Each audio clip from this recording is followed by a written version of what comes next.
right, welcome to the American Small Business free series we've been doing weekly. We're calling Ask the Wizard. I can't say it with a straight face. Every time it makes me laugh. You make up horrible names. I love it. You really do. No, we did it because it made all of us laugh on the phone call. And we're like, we're definitely keeping that. All right. All right. Because we knew it was going to be a temporary thing, and it was mostly insiders. Okay, so just a reminder, this is Friday the 22nd right now of May. We're only going to shoot this episode and next week's episode. This one will air on the 25th, and the next week's will air on June 1st. And after that, we're going back to the schedule that we were at before, which was one video a month. So the next one will come out in July. And the only way to see these, where we do exactly this, sit down and answer questions from our community, is to be a member of the American Small Business Institute.org at $100 a month. And this is one of the assets and resources you'll find in there. Okay. Now, let's put this in perspective. Okay? And I'm always really torn because I know what I'm doing could be misinterpreted horrifically. But I always take that chance anyway because clarity. Whenever a person looks at it and goes, man, $100 a month is a lot of money. And I'm going, yeah, it is. But please understand, I won't even take a phone call from somebody. They have to fly to Austin and spend $7,500 to sit across the table for me and have me answer questions for them. And that's a number that should be like 3 times that number, I know, by the way, but you're emotionally attached to that number. I have an irrational, sentimental reason for making it $7,500. But then the smallest new client I've accepted in many, many, many years, a client that I knew I could grow by huge percentages, the upfront was $100,000 and then $10,000 a month. And they talked to me about 2 hours a month. And I'm saying, so when you realize that a lot of clients paid, say, $350,000 up front, and the client who paid me the most last year, one company, paid me $1.7 million. And I talked to them 2 or 3 hours a month, tops. And I'm saying, so when you go, okay, so if I can get in and actually occasionally get a question answered and listen to this insane perspective on marketing that nobody else thinks this way or teaches it this way. All right, so either that's valuable to you or go to a community college and learn marketing from a moron. You know what I mean? I mean $1,200 a year. A year. And so I'm like I said, it's not exactly a sales pitch. I'm just saying that if a person says, well, these guys sound like they're just winging it, like they're just making it up, and I'm going, no. When you've been doing something literally for 40 years, pattern recognition. You kind of figure things out pretty quickly. And I just want to encourage people. This week, I promised to share the rant, the radio rant. Right. And it's going to be encouraging and uncomfortable at the same time for radio people. But then the other 5 questions we're going to answer are really remarkable questions this week in the sense that every one of them pointed out what I think is a blind spot for me. And I'm going, you know what? The fact that they needed to ask that question means I haven't done nearly as good of a job explaining that as I think I have. And so I'm actually going to relish. This is the week, Daniel. I'm going to be able to answer every question as asked. Okay. And it's hard to do. It is hard to do. But what happens is when a person asks a question, I'm going, that's a very pointed question. It's a very specific question in very few words. And it indicates a weakness. I thought I had made this clear in the past, and I obviously haven't, because these are intelligent people asking legitimate questions, and I'm going, okay, I need to do a better job clarifying these things. Are you ready to get started? Bring it on. Now, I'm going to read my rant. Okay. Now, the people that can see the screen need to understand this is not yet published. Okay. I turned this in to the editor at Radio Inc. I've been writing a column for that magazine. It comes out twice a month. I've been in every issue for 22 years. Yeah. And so I don't even know what the column is called. Wizard of Ads? I don't know. I write them. I don't read them. You know what I mean? But it'll be in the actual magazine probably in the next 30 days. So a team of researchers from the Ehrenberg Bass Institute for Marketing Science recently published their findings in the Journal of Advertising Research. This recently published study proved that a common assumption about radio advertising is utterly wrong. According to the study, quote, many advertisers have believed as much as 1/3 of the audience switch stations during radio advertising breaks. Changing stations to avoid ads is known as mechanical avoidance. The researchers decided to use portable people meters to determine the truth once and for all. Their analysis, are you ready? Their analysis spanned 2.9 million programming minutes, including 534,071 minutes and 841,003 separate commercials. 534,000 advertising minutes, 534,000 advertising minutes, 841,003 separate commercials. A pretty good sample size, I think. Bada bing, bada bang, bada boom. What they found was, quote, overall mechanical avoidance was generally low, with an average of 3% across the day. That's a big difference from 30%. The assumption was that 33% were avoiding the ads. The truth is, it's 3%. And just to be thorough, the Ehrenberg Bass researchers added that insight runs counter to widespread assumptions in the industry. Yeah. Now, facts The me and details, my friends meter. Facts and details with credible documentation. Notice I made the words credible documentation bold. I should have made them bold and red and flashing. Right. Because the rest of this rant is about credible documentation. Facts and details with credible documentation work pretty well when someone blurts out a personal assumption as though it was fact. The unsupported personal assumption I hear most is, no one listens to the radio anymore. Yep, me too. So this has been very encouraging for radio people so far, right? Yeah. Okay. Other shoe. Note that I said credible documentation. My experience with radio account executives is that they will immediately quote the party line. 92% of America listens to AM/FM radio over the airwaves, which is higher than smartphone use, 81%, tablet use, 45%, and TV viewership, 85%. Here's the problem. No one believes that 92% of America listens to the radio each day. It simply isn't credible. Now you get to read this. Yeah. You get to be the moron. But I didn't say each day. Oh, so what's the span of time we're talking about here? Oh, well, 92% of America will hear at least 5 minutes of radio each month. Well, that doesn't do me a lot of good, does it? What are the odds that my ad is going to air during those 5 minutes each month? Go sell your bullshit somewhere else. Now, did that little piece of imaginary dialogue anger you? I'm sorry. I'm just saying to you privately, because you're my friend, what everyone else is thinking. When a client or a friend of a client or the kid of a client says, but no one listens to the radio anymore, I say, have you ever heard of the Nielsen ratings for television? Sure. Nielsen measures broadcast radio listenership also. Last year, they charged the radio stations and advertising agencies of America $422 million to determine exactly who was listening and when and to what stations and for how long. Do you know how they do it? No. I pull out my cell phone and hold it up. They give people an electronic device called a portable people meter, and those people clip it to their belt like a pager and wear it for a specified number of days. Do you know what a portable people meter does? No. It listens to whether or not you're listening to the radio. And when you are listening, it knows what station you're listening to. And it knows when you switch stations. You can't lie to it. And it doesn't ask for your opinion. It just reports back to Nielsen exactly what you did.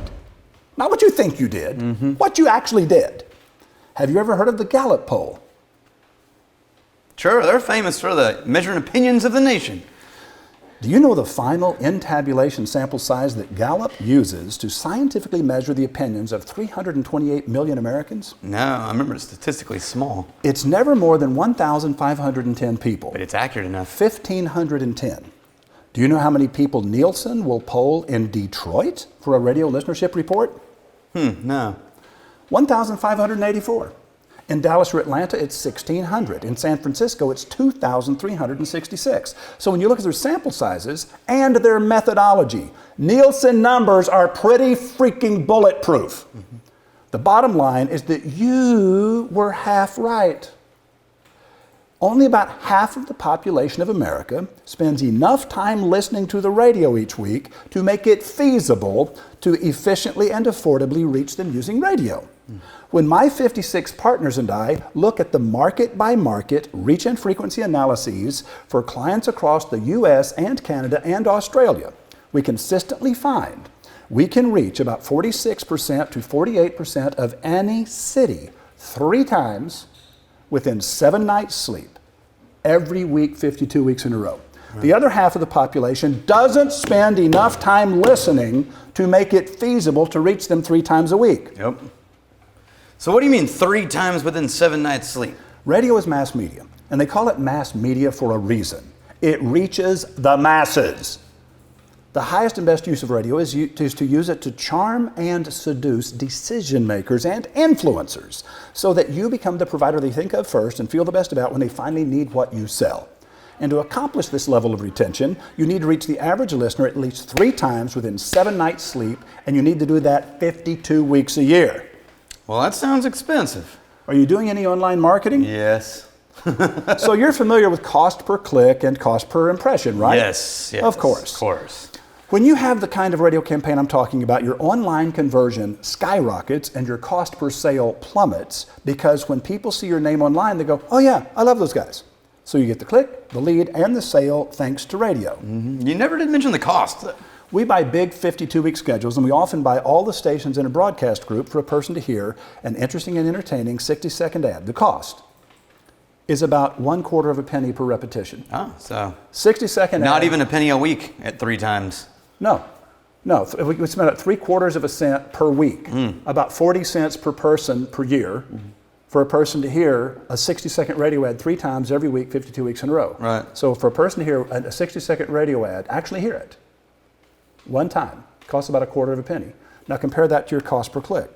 Oof. Oh. Did you say 1/4 of a penny? Yeah, we're reaching the average person 3 times a week, 52 weeks a year, for a total of 156 times each, for about 40 cents per person per year. In some cities, it's a little higher than that.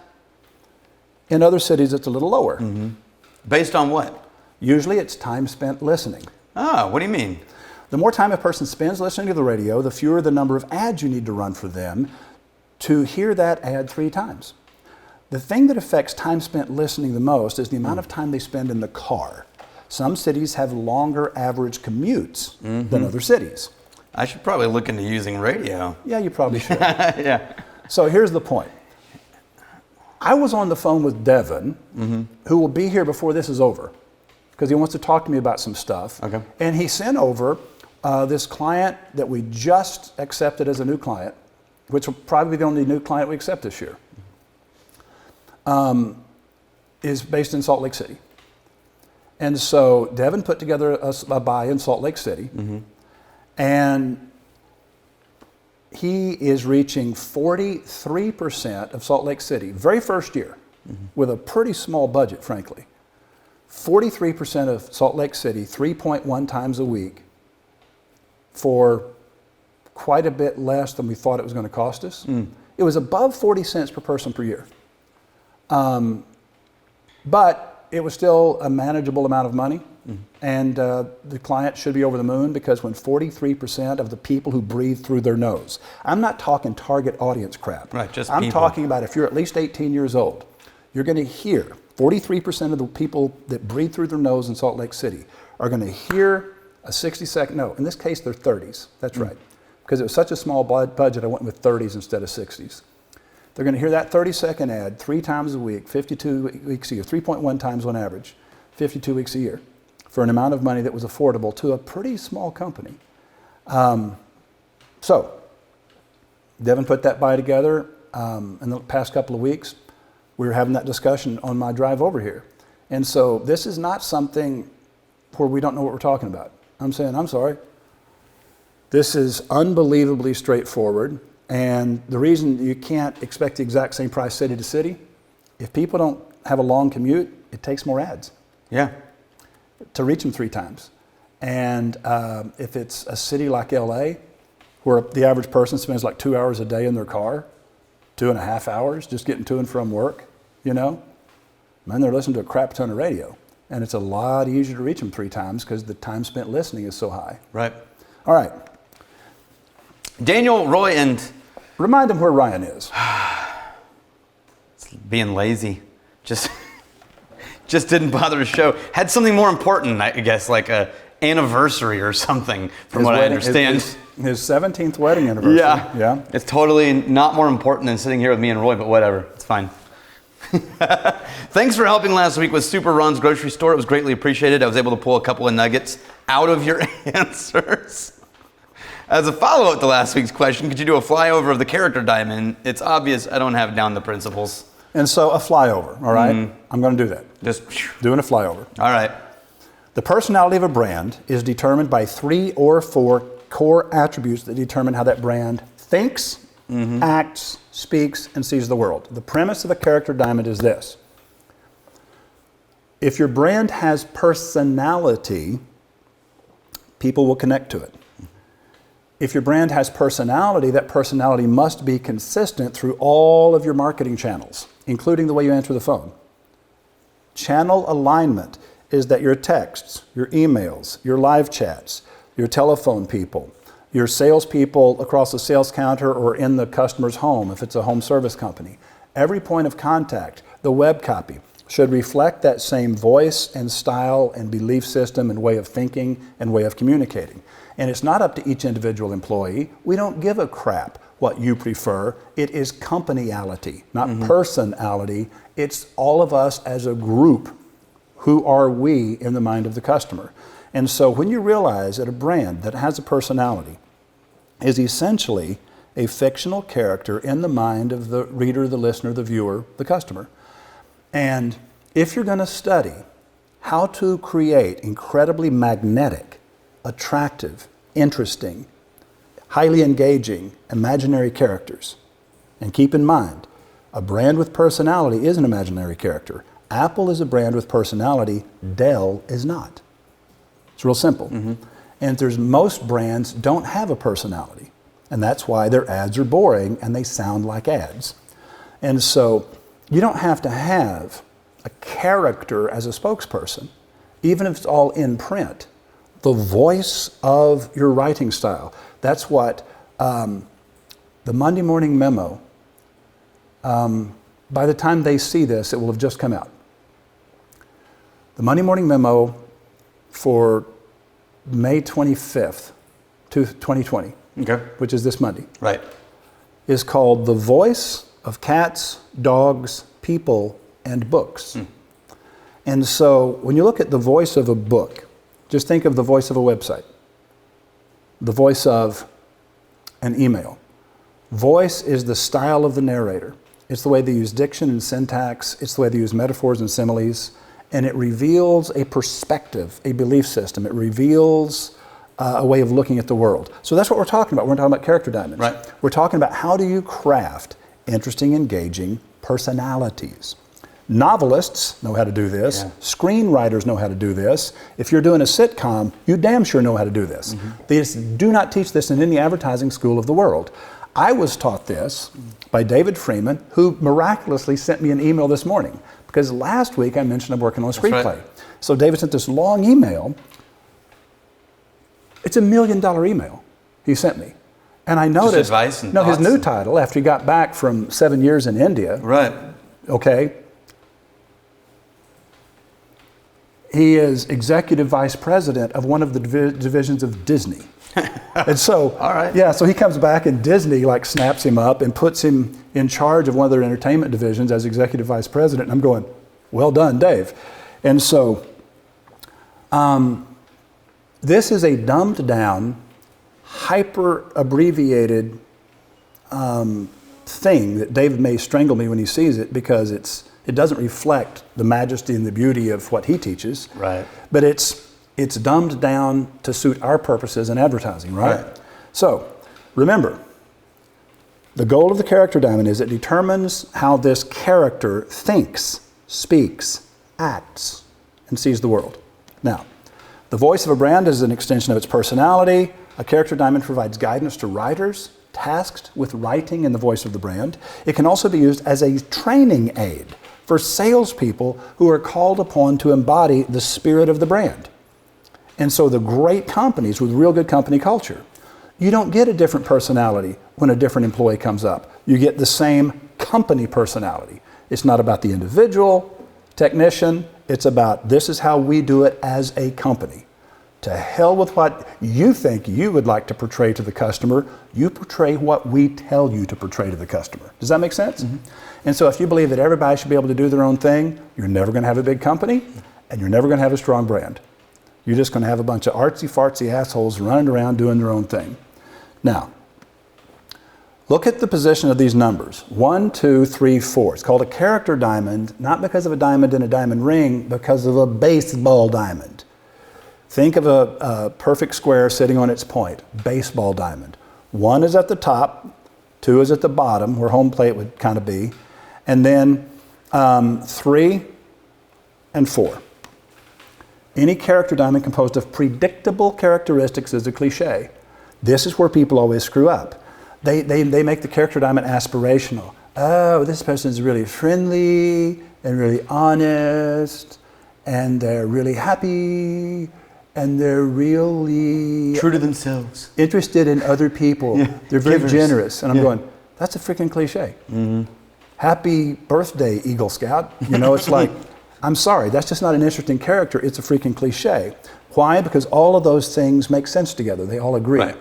You have to have a highly conflicted, highly divergent characteristics. You have to have things vertically that literally contradict each other. Yeah, the poles. Now, this is David Freeman here, and we're not going to be talking about, and you don't need to know about fears, limitations, blocks, and wounds. You don't need to know about quirks and eccentricities, masks, or slams to the mask. That's when you start doing stuff that's actually going to be in a movie or a TV show, okay? Now, I'm so glad that David is back from India because now he's in our time zone again. Right. And he can give me this wonderful advice for free. Yeah. You know? Fair enough. Now, the 1, 2, 3, 4. This is the beginner's template that we've created. What are the defining characteristics that make this character think, speak, act, and see the world the way they do? The first thing is what we're going to call the North Star at number 1. What's the very first thing you notice about this character? Now remember, this is not accurate, and it's not comprehensive, and it's not in the sense that it's all-inclusive. It doesn't give you an accurate snapshot of the whole brand. This is not a photograph, it's a caricature. A caricature is that sketch that they make of you when you're on vacation that takes 3 or 4 of your features and dramatically exaggerates them, and it winds up looking more like you than you do. It's an exaggerated, dramatically exaggerated version of the real you. But certain things are completely ignored because they're not notable. But the things that are kind of notable, they're dramatically exaggerated. So if you're going to create a character, what's the first thing people notice?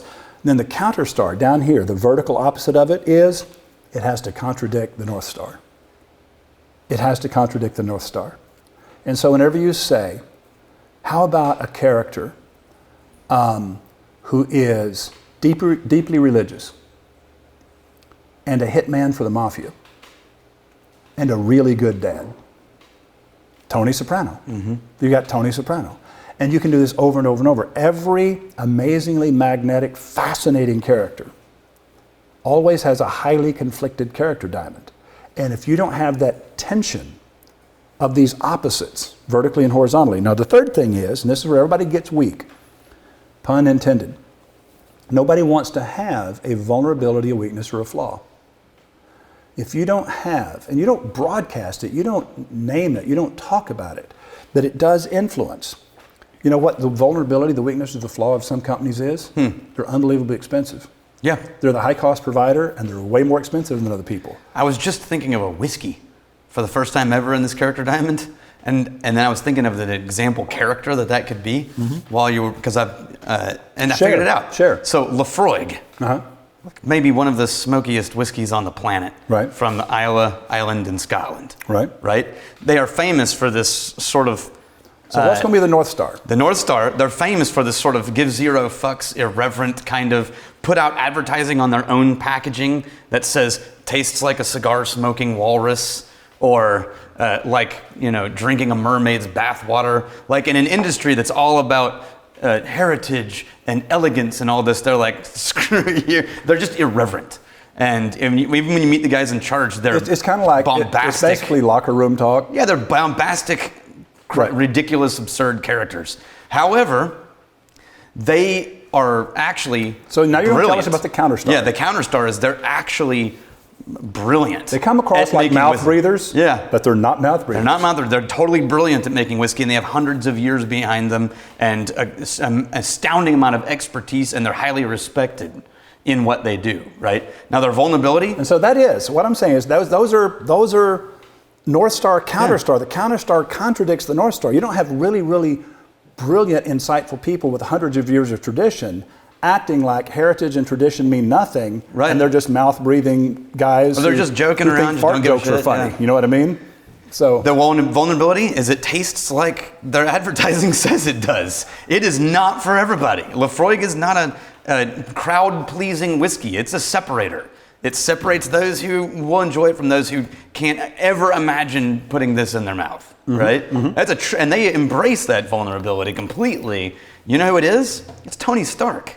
yes, it is. Yeah. It's an acquired taste. Yeah. It's Tony Stark. On the He's- surface- he's the brash, loud, bombastic, Yeah. just ridiculous talking guy, but he's this incredible genius. Right. And He doesn't give a shit about toning it down for anybody. you know, it's an acquired taste. You either like the guy or you don't. Now, over here at number 4 is the core identity. And this is, what's the mountain we're willing to die on? What do we protect at all costs? What is our non-negotiable? Now, the horizontal stuff is why people will connect with you. The vertical stuff is what makes you interesting.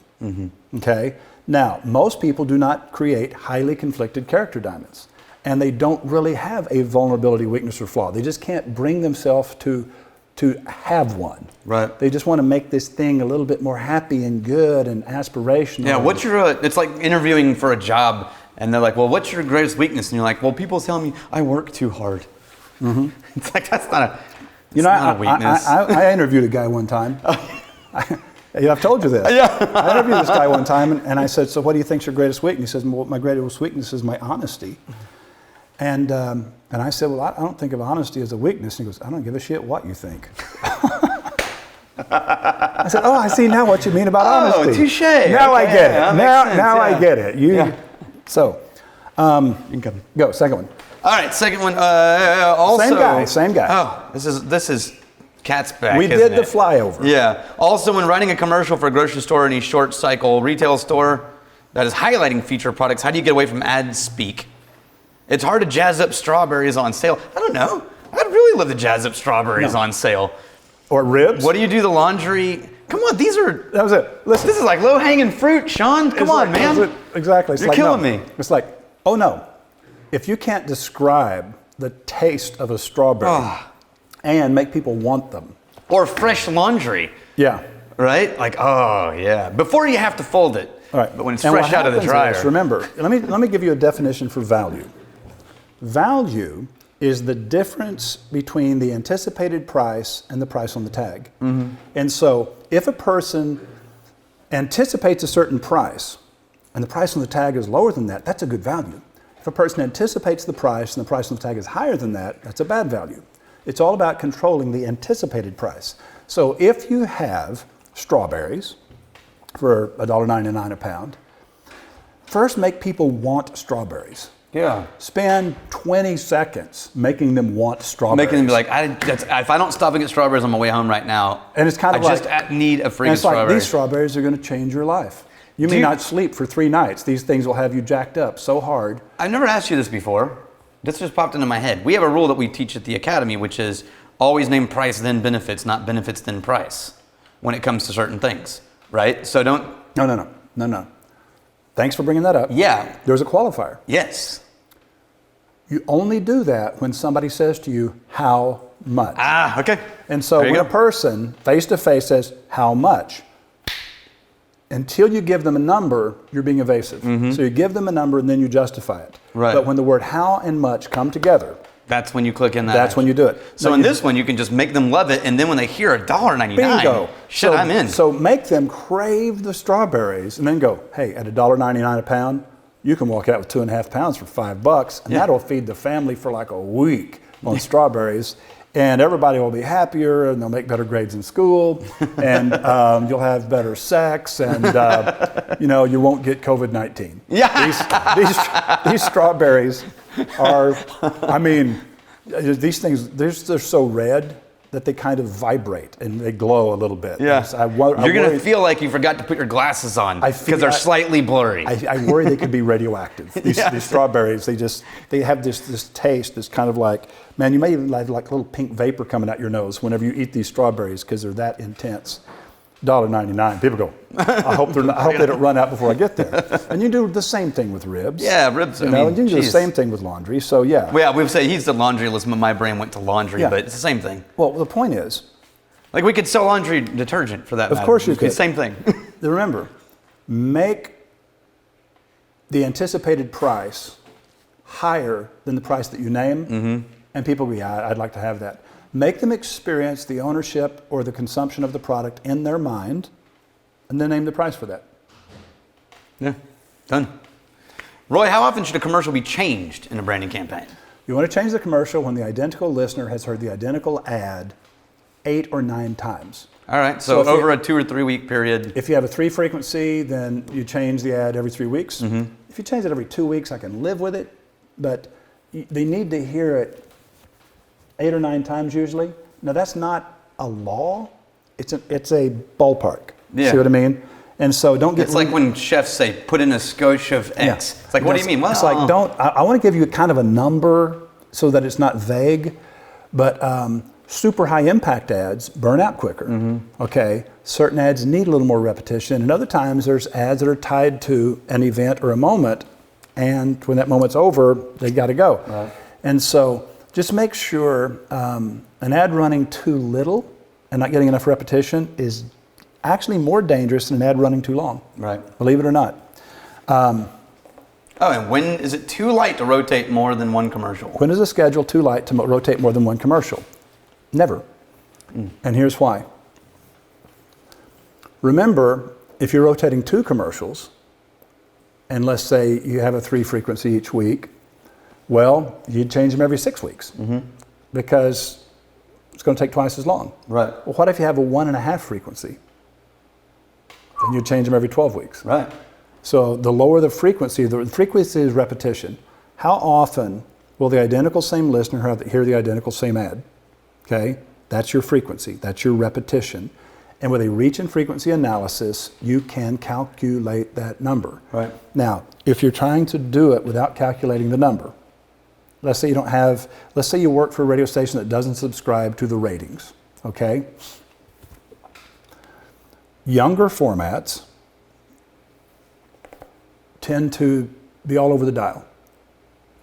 Older formats that attract a slightly older listener, loosely speaking, are a little less quick to change stations. Right. Like me, I have like 2. Yeah. And so I'm not listening to one, I'm listening to the other one. Yeah, you'll have 2. There's probably a third one you don't think you listen to, but you actually do. I click on it. And so you think you're listening to one of the other 2, but it's actually a third one that you run across sometimes. So 2 or 3 for somebody your age is about right. 15, 20 years ago, you probably had 4 or 5. So the point is, younger formats, it can take 6A to 7P, 26, 27 ads a week. Older formats, it used to be 21. Time spent listening has shrunk a little. Now it's up to around 23, 6A to 7P. And that's per week.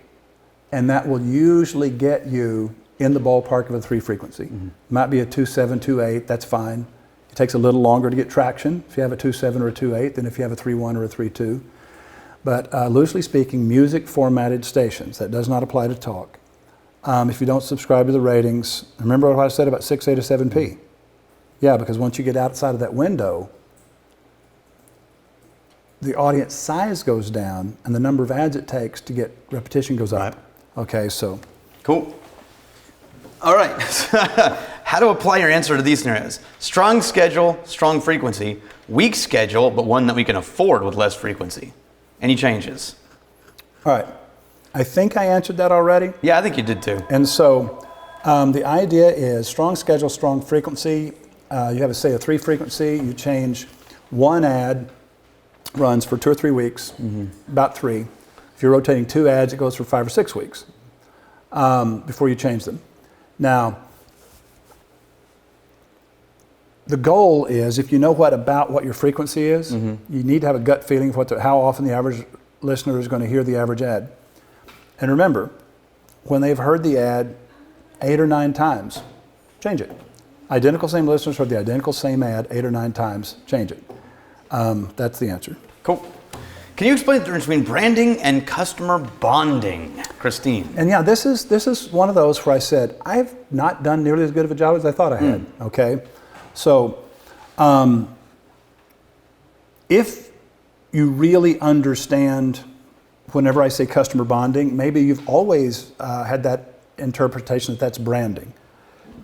The reason I don't use the term branding as often is because I run across way too many people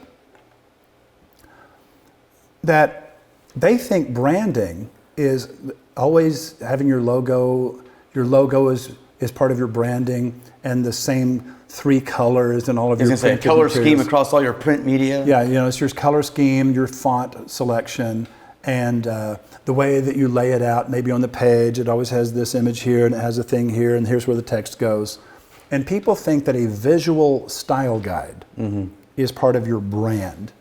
And I'm going, or that the truck wraps, that on all the trucks and cars and stuff for your companies, like that's branding. And I'm going, no, that's a visual style guide. Now, is a visual style guide a little piece of branding? Of course it is. But if you don't have an emotional connection with the customer, if they have no reason to think of you first and feel good about you, and it's not because of your freaking color scheme or your dipshit logo, I promise. It's not because of this great wrap you have on your truck that people just love your company. It's because your company stands for something they believe in. It's because your company has a personality like, you said Lefroy? Right. You said Lefroy. Lefroy. And I'm going, either you love Lefroy because it's such an outsider, edgy, we don't give a crap brand, but on the other hand, oh my God, they qualify to be elite because they're hundreds of years old and they're incredibly accomplished and they've got top people, and you're going, wow, these are like Nobel Prize winning people, but they act like they're a bunch of outsider goons, and they're not. And it's kind of like, whoa. And like you said, Tony Stark. And you're going, so they have this kind of a juvenile attitude, but it's very elegant, sophisticated, highly intelligent people. That conflicted thing makes it interesting. And so there's a million ways that you can make a conflicted brand. And so whenever I talk about customer bonding instead of branding, it's because the word branding has become so very bastardized. Right. It doesn't, I don't like to use the word because too many people have too many definitions for that word. So I made up a new word, which is customer bonding. So in your mind, bonding is what branding is supposed to be. Yes, thank you for saying it that way. That's what I should have said all along. I use the term customer bonding as the new word for what branding was supposed to be, but branding got diluted and bastardized and redirected by basically visual artists. Right.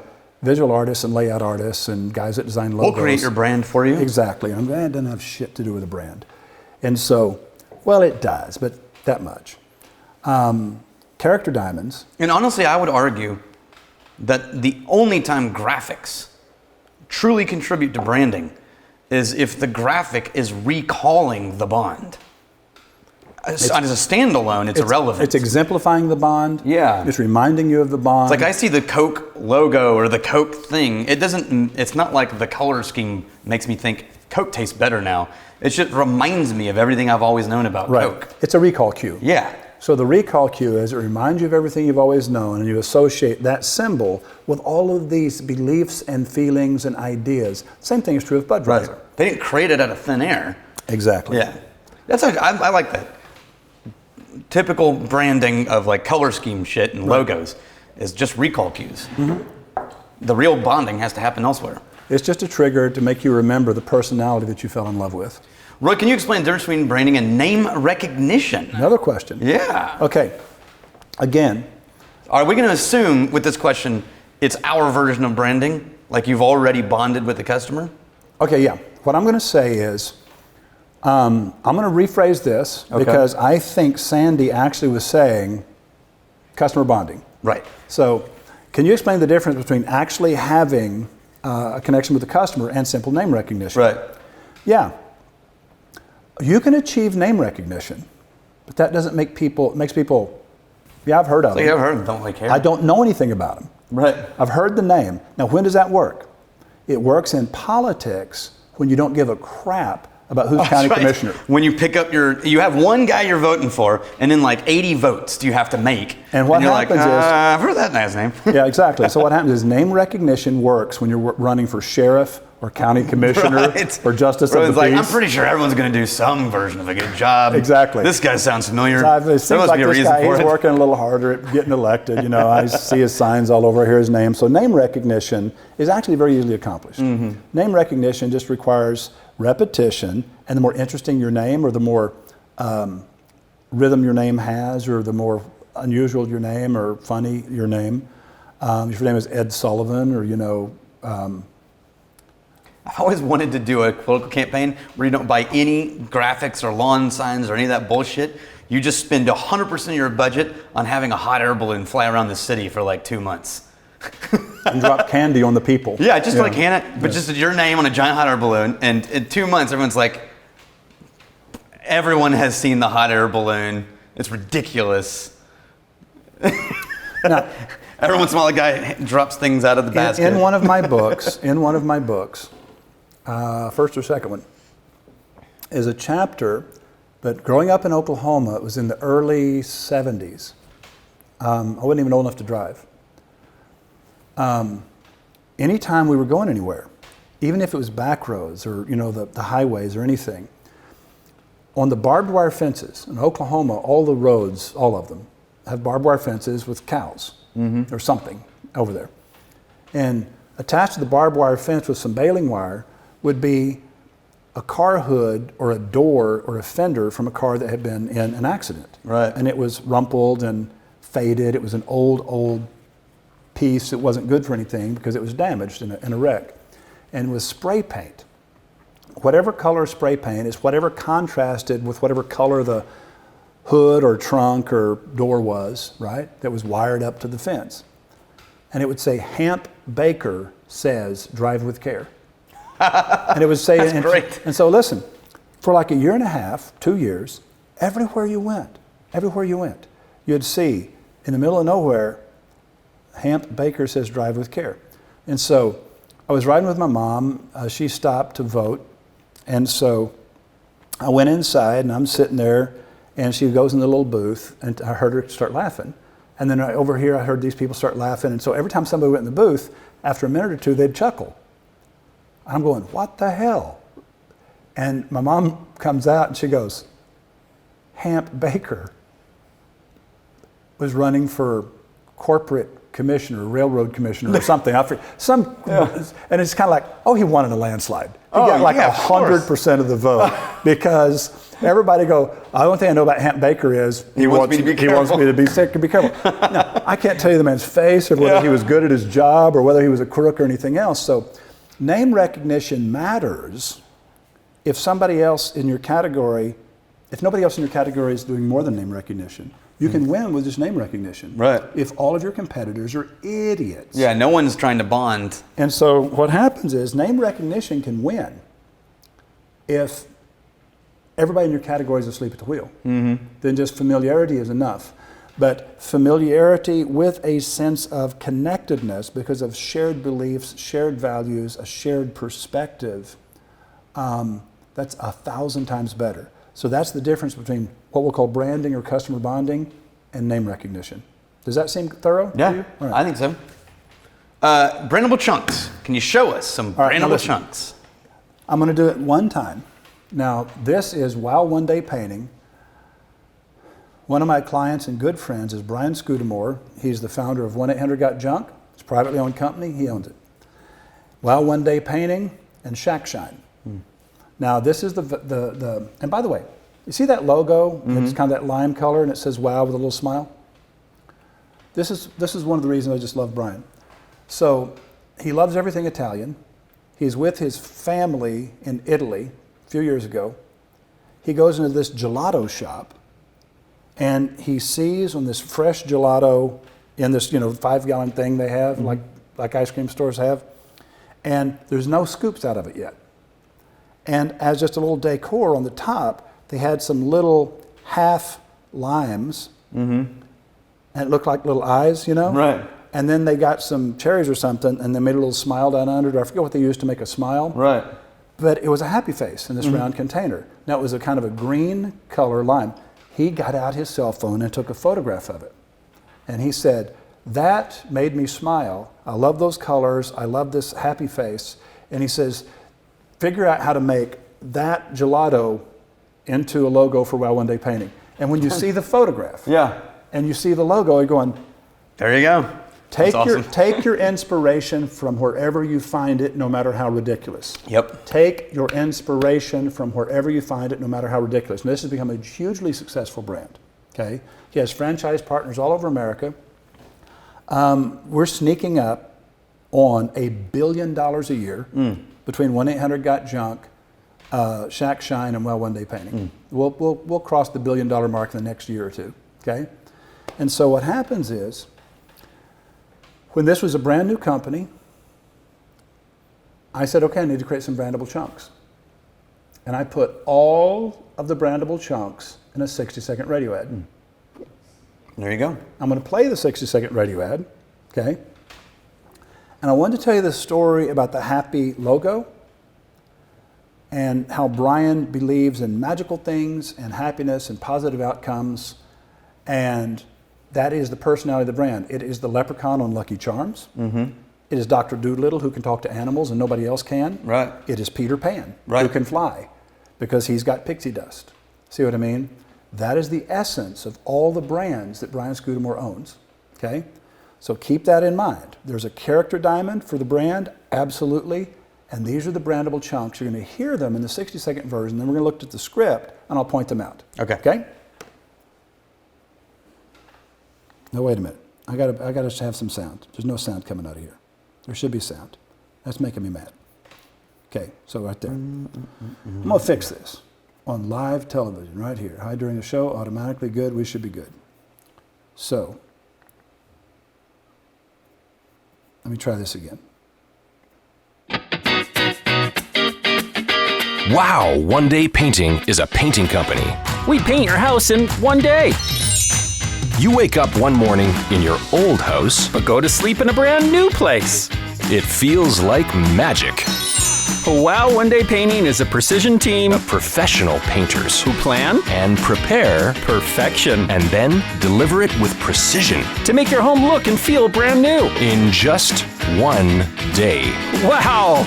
We come and go quietly, but we leave behind a brand new place. We plan and prepare perfection for your home so that it sings a brand new song. The magic show begins when a gorgeous fan stops in front of your home and a precision team steps out wearing perfect uniforms and big happy smiles. What happens next is going to blow your mind. Wow! One Day Painting. Go to wowoneday.com.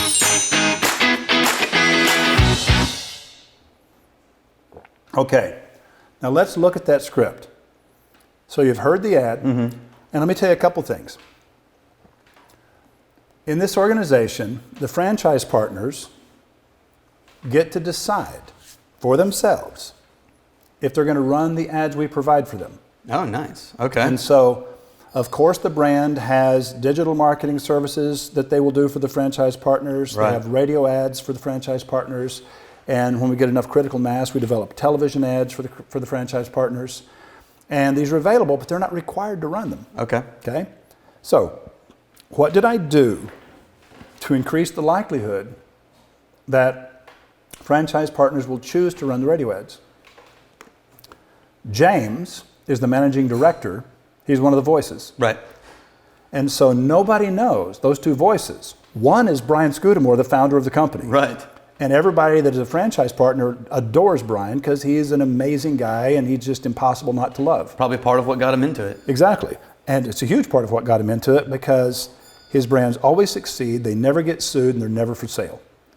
Is you can tell how strong a franchise is by how many of them are for sale. These are never ever for sale. If anybody ever decides to retire, they never leave the organization. Another franchise partner will buy it. Outsiders are never allowed in. I mean, if you can get your foot in the door, you're made for life. You're a made man. And so what happens is, all the franchise partners talk to James every day. He's the managing director of the brand. And Brian, they get to see Brian occasionally, and they see Brian on streaming video, and they adore Brian. So they know these two voices. The public doesn't know the voices. The public doesn't need to know the voices. Right. I put James and Brian in the ad. I chose to do that as a way of the franchise partner feeling really, really good about the ads. Right. Okay. Our people are voicing So, this. Wow One Day Painting is a house painting company. We paint your house in one day. You wake up one morning in your old house. You go to sleep in a brand new place. It feels like magic. That's got to be a branding trend. Wow One Day Painting is, you go. Wow One Day Painting is a precision team A professional house painter. who plan and prepare. perfection. Plan and prepare perfection. The alliteration of the popping P's. Professional house painters who plan and prepare perfection is a brandable chunk. Go to sleep in a brand new place is a brandable chunk. It feels like magic is a brand new chunk.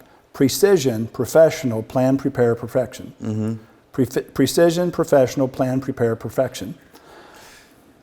Let's see. Oh, I'll do this one. And then deliver it with precision To make your home look and feel brand new. in just one day. Wow! We come and go quietly. But we leave behind a brand new place. We plan and prepare perfection for your home. Are you beginning to see the brandable chunks? Yep. So that it sings a brand new song. The magic show begins when a gorgeous van stops in front of your home, And a precision team steps out. wearing perfect uniforms. And big happy smiles. There you go. Now, did you notice that all of the dramatic words start with P? Okay. That is part of the essence of this brand, because a P is what's called a Plosive. plosive, yes. And it gets me that instantaneous feel that you want for wow. We come and it's just completely done when you come home from work. And so it is. And now remember, another thing that we're doing here is all these ads have an element of magic. So personification is whenever an inanimate object Right. will exhibit human characteristics and motives. So we plan and prepare for perfection for your home so that it sings a brand new song. Right. Well, now your house is singing. It is so happy. Your house is singing a brand new song. And then the next line is the magic show. The magic show begins when a gorgeous van stops in front of your home. And so the magic show. Yeah, this is not a work truck and a bunch of knuckleheads climbing out with coveralls. Right. It's like, and no. So the magic show is a brandable chunk. Some element of impossible thing happening. So an inanimate object participating in the joy. Like your home sings a brand new song. There will always be that in there. And so these little chunks are recurrent elements. So I put all these brandable chunks into 60, right? Because I knew that this is a new franchise that don't have big budgets. Right. And there's going to be a very small number of ads. And they're not going to have a big budget, so these ads are going to get a lot of repetition. And I said, I need to try to get some traction for the brandable chunks. And you keep hearing a new thing the next time you hear it. And so what happens is I made a 60, and then I made 3 30s. We're not going to look at those, but the 3 30s are made of different brandable chunks from the 60. And so there's no new brandable chunks in any of the 30s. It's just a rearrangement of all the chunks that were in the 60. Right. What happens next is going to blow your mind. Wow. One day painting. Go to wowoneday.com. Nice. And so what happens is, Dear Roy, I have a very non-traditional business, Birth Bliss. Birthing classes is the main business. Hypnobirthing? I'm guessing that's hypnosis to deal with the pain and discomfort in breathing. These classes are mainly comparable to other birthing classes outside of hypnotherapy component. They're a fourth smaller, and they offer more sessions and more information, and they're not that expensive, about the same as yoga. The owner began her journey thinking radio and mass media were not a good fit because she's far too niche. After much discussion, she's seeing value in getting in front of everybody. She also came to the conclusion birthing classes are really not that niche. She's highly considering moving forward with a campaign. The owner would like to appeal to more people and mitigate alienating the prospects. She's seeking advice on how to best capture the prospect that we're sending her way. She's confident in her classes and technique, but there's hesitation. My hunch is she is worried new prospects may not be open to trying something different. The one thing that I do like about the owner's stance on that is it's like, look, don't send me people that are not my people. And it's in the sense of like, let everybody hear me.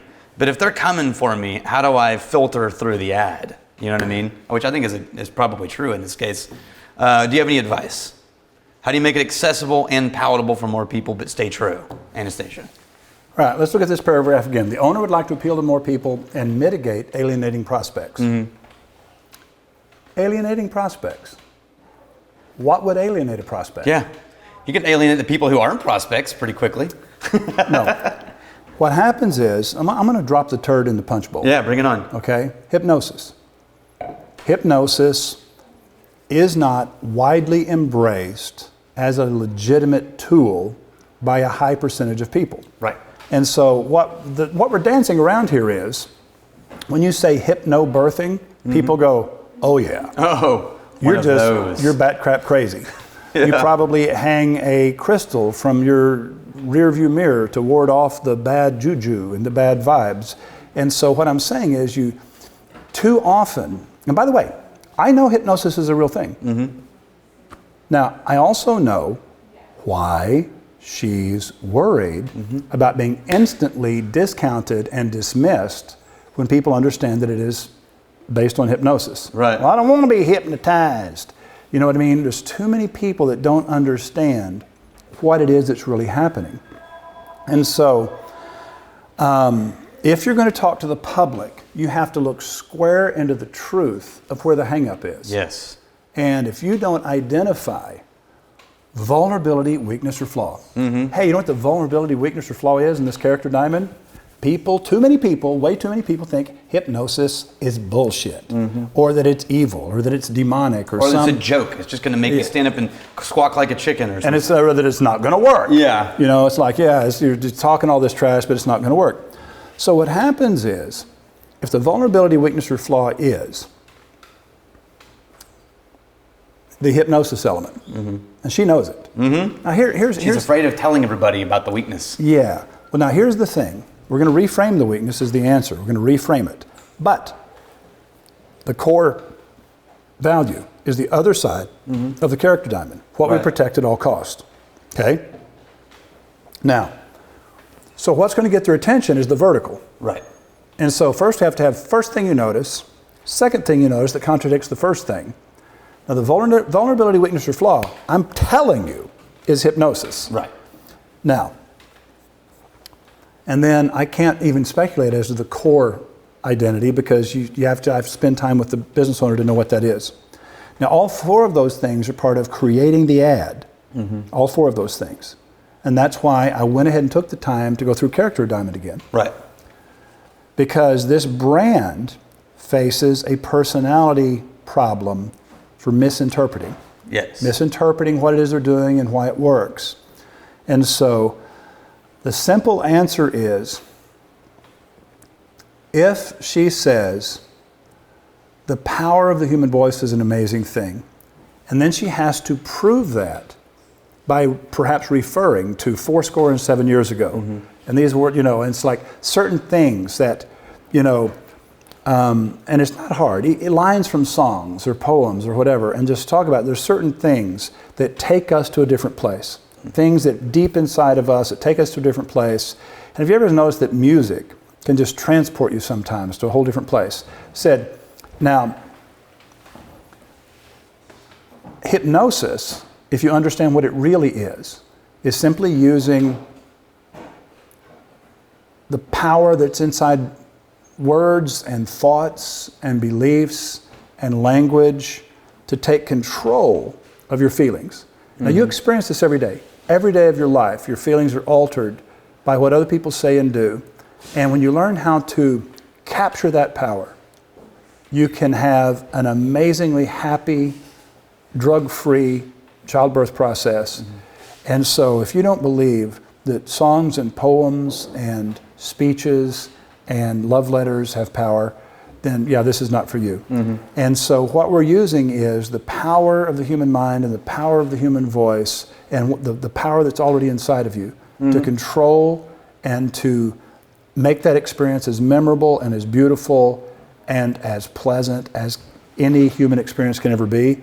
And if that sounds like that's something for you, then man, we want to help you with that. And if you think that's crazy, then yeah, please don't bug us. And so what happens is you're going to have to reframe hypnosis before you use the word hypnosis. Don't use it and then defend it. No. First, give people examples of not hypnosis, but things that help them understand that you can change a person's state of consciousness through sounds and through focus and through where you direct your attention. And so if helping them, giving them examples of redirecting their attention puts them in a different frame of mind and causes them to have a different experience, okay? And so to think about, okay, how can we demonstrate to a person just listening to the radio how easy it is to redirect where their mind is and their frame of reference and how they're thinking and feeling. Let's demonstrate how easy that is to do before we introduce the word hypnosis. Right. So that it doesn't seem so creepy or weird or goofy. See what I mean? And so we have to accept the vulnerability, weakness, or flaw. We have to deal with that. We have to reframe it, reposition it, and cause a person to feel, okay, hypnobirthing is a goofy ass word. And the reason she's looking at mass media, I'll tell you why it is. I can't know for sure, but I'm guessing. I'm a pretty good guesser after this many years.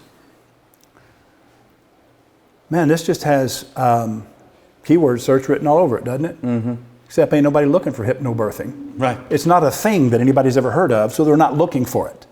And so then if you just say, well, okay, how about people that are searching for hypnosis? All right. How many of those in your trade area are freaking pregnant right now? Right.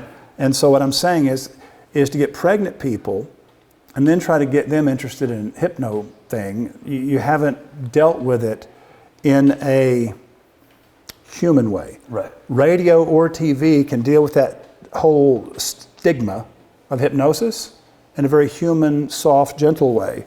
You can't do that online. Right. Online is not human, soft, or gentle. It is data, it is information, and you'll be dismissed too quickly because of prejudice. What this woman is facing is prejudice against hypnosis. She's battling ignorance, and the only way you battle ignorance is a new perspective, sneaking up on them, getting them to agree with something before you reveal that hypnosis just takes that a little bit further, but you do it every day, and it always works. Yeah. Okay, we're done. Okay. Now this is a testimonial that is This remarkable. guy keeps writing reviews of. I've written a bunch of reviews of Morris Jenkins ads. I find I must write another one. That's great. Now what happens is we're going to share this next time Yeah. because this just came in March 9th of this year, and it was a brand new thing we started doing. And all of this, when we talk about customer bonding, Right. and we talk about Character Diamond, and the whole company has to embrace that personality that we're promoting. This is a perfect example of that. It's a company of 500 people with one personality. 500 people with one personality. That's impressive. And they are exploding. It's an amazing company. So we're going to look at this next week, and it is the kind of stuff that they get constantly. I forget how many thousands of Google reviews they have. It's a local company in one lousy town. And they have many thousands of like 4.7, 4.8 star average Google reviews, and it's a home service company. So we're going to talk about that next time because it basically takes everything we talked about today and demonstrates how much money you can make if you get your arms wrapped around customer bonding and corporate personality instead of individual personality. Right. Okay? Rock and roll. Say goodbye. Goodbye. Goodbye.